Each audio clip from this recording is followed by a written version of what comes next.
Coming up next on Tech for Techs. The back looked better than the front, 1.5 meters just wasn't enough, and UFO sightings. This and more on the next Tech for Techs.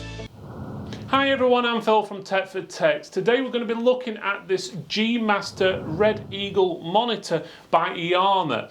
It's got a retail price of roughly £220 and we've got links in the description just below.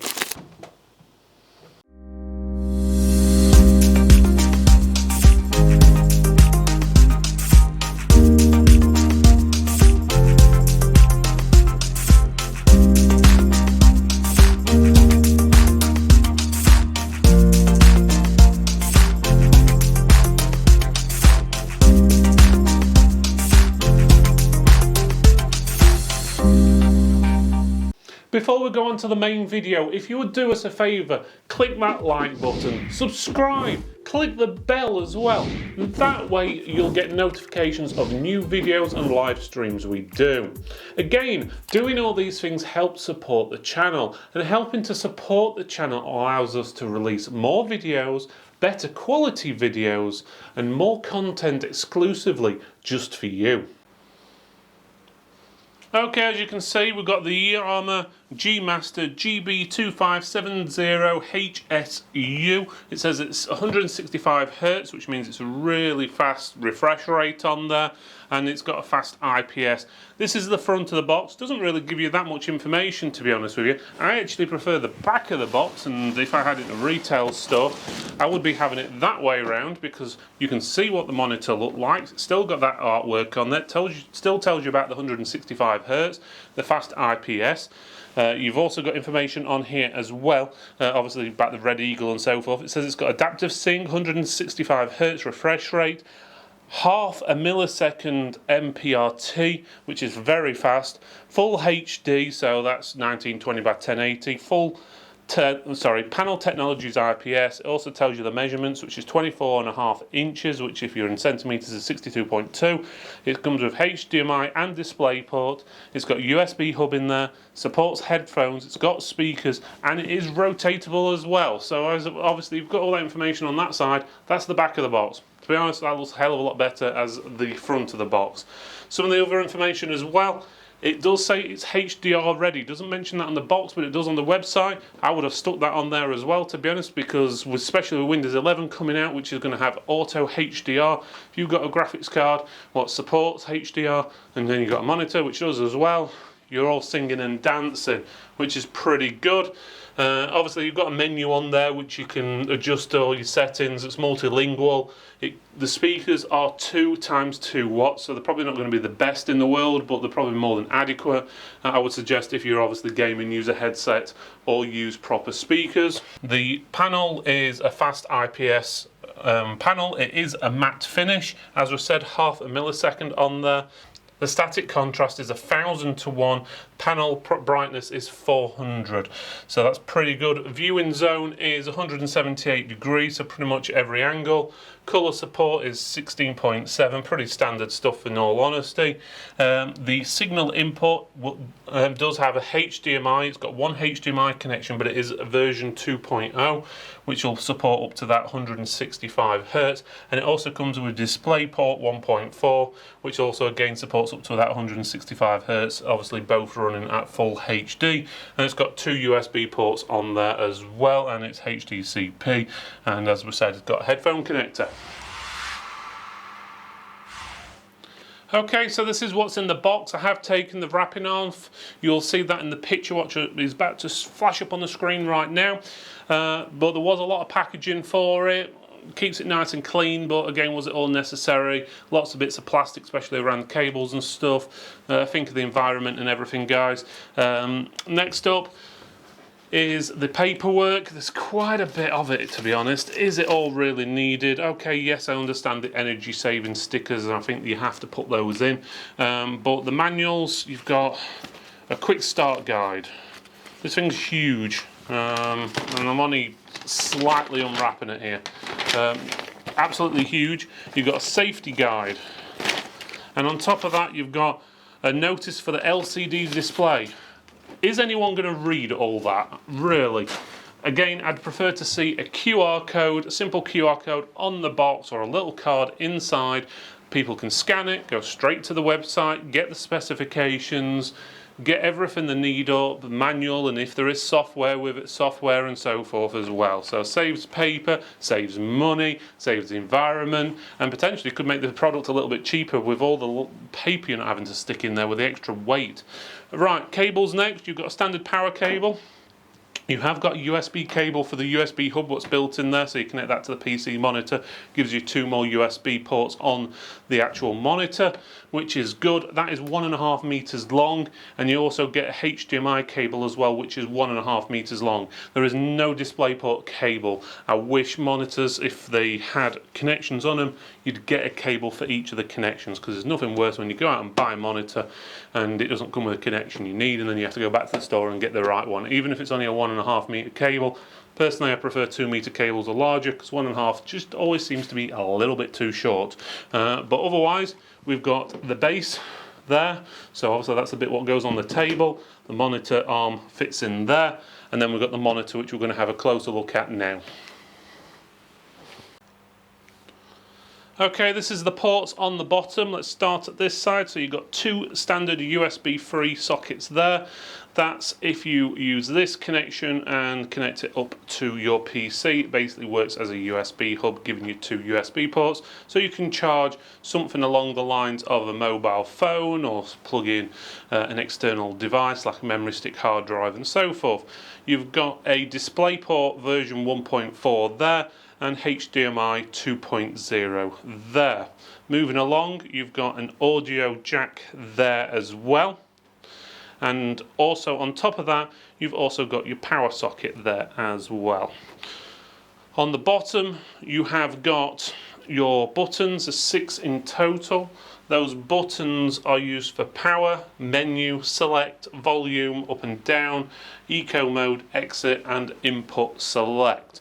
And you've also got some specifications there. Okay, so let's have a look at the arm and how you attach the actual base. It's very simple. What I suggest you do is put the monitor face down. I suggest you put a towel or a cloth on your table before you do. Saves you scratching the screen, because obviously all you need is something small and you've damaged your screen. So don't do like I have. Obviously I've made sure it's nice and clean, polished off. It's our table we use for this. But if you are using something like a normal kitchen table, put a cloth down or whatever. So what you do is get this base here. It's got a little screw bit on the bottom. It's very simple. Make sure the arm is hanging just slightly off the edge of the base of the table, so it's free there and there's plenty of room. You push the base against the arm,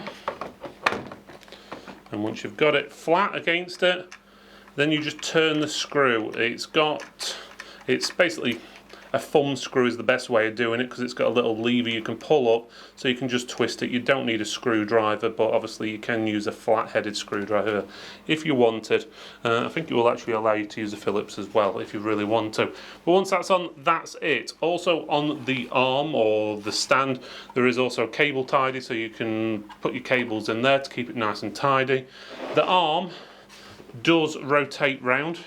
You can have it in landscape or portrait mode, depending on what you prefer, and it does tilt back and forth depending on how you got it on the desk. Obviously we'll show you that a bit better in a second. Okay, let's have a quick look at the front. As you can see, it looks pretty nice. It is sort of a frameless design as well, which doesn't really mention on the box by the looks of it. Obviously we'll find out better when we turn it on, but the actual bezel is very thin. I'd say probably a millimetre and a half on the sides and the top. Obviously the one at the bottom is a little bit thicker. You do have obviously these stickers on here, which you're guessing you can peel off, and then you've also got your buttons there. It does tell you at the front exactly which button does what, in not too obvious colour scheme, but you've also got the logo in the centre as well. But that's not it. Obviously the screen is rotatable, so to rotate it, it rotates clockwise by 90 degrees, so like that. So you can have it in portrait mode. So if you are wanting to do a document or whatever, you've got it as a second screen and you want to take up a whole lot A4 sheet of paper, you can do. Then you just pull it again back. Just hold the base when you are doing these things, because they're easy to topple over when you're putting that much weight on them. So that's pretty good.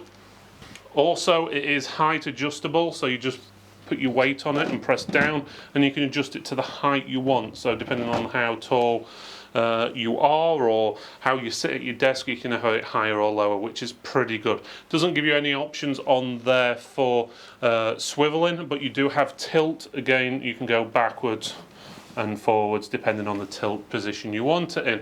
So it pretty much does everything apart from swivel.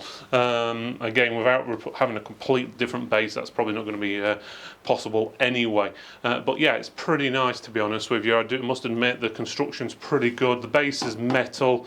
The arm or the bit at the back is mainly plastic, but I'm guessing it's metal on the inside because it does seem quite sturdy.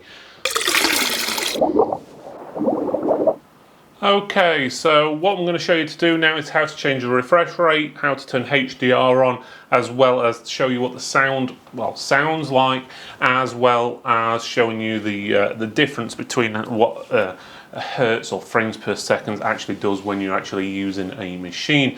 First of all, you might see a few little wavy lines across the screen. This is normal because we're going to be changing refresh rates on the screen. With the camera, it doesn't always match up, so it leaves sort of like a not 100% sync between the two. So if you do see any wavy lines, that's all it is. It's nothing to do with the screen itself. So first of all, HDR, you just right click on the desktop and click on where it says display settings. Click on that and you've got the option for use HDR. It's pretty straightforward. So when you do flick it on or off, whichever you prefer, you might prefer it on for some things and off for others, you will find the screen will go black for a couple of seconds and then it will come back on again, and there you go. It's pretty straightforward. You can change your display resolution there if you want, but this is a HD screen, so generally you'll be upgrading for a HD screen anyway in most instances, but you can change obviously depending on what you want, but 1920 by 1080 is what they recommend. Now if you want to adjust other things like your refresh rate, you go to where it says advanced display settings at the bottom of the page. Now depending on how you've got the screen set up, if it's too small, it might be at the bottom, and sometimes it does push it to the right hand side of the screen, but you were looking for it says advanced display settings. You click on that, and if you scroll down you'll see where it says refresh rate, and you'll see refresh rate there, and that's where you can choose what refresh rate you've got your screen as. Most monitors this day and age are 60 Hz, some rarely 50, but mainly 60, but when you start going to your gaming and high performance, they're higher, and this is where you can set it as 165, 144, 120 and so forth, depending on what you prefer. We have got it currently set up 165, or as it picks up 165.03 Hz, which in gaming terms is 165 frames per second. So if you're playing a game which is running at 165 frames per second and then your refresh rate is 165, then they're going to be in sync and everything's going to look really good. But if you've got a game what you're playing and you're doing 165 frames per second and your monitor's only doing 60 Hz, you're only going to be able to see 60 frames per second, even though the game is physically doing 165, and so forth. Right, so next up we're just going to go onto the web browser. So once onto the web browser, we're just doing a quick sound test, so just give you a rough idea, not state-of-the-art music. This is just standard free stuff from YouTube for creators, so just to give you a rough idea.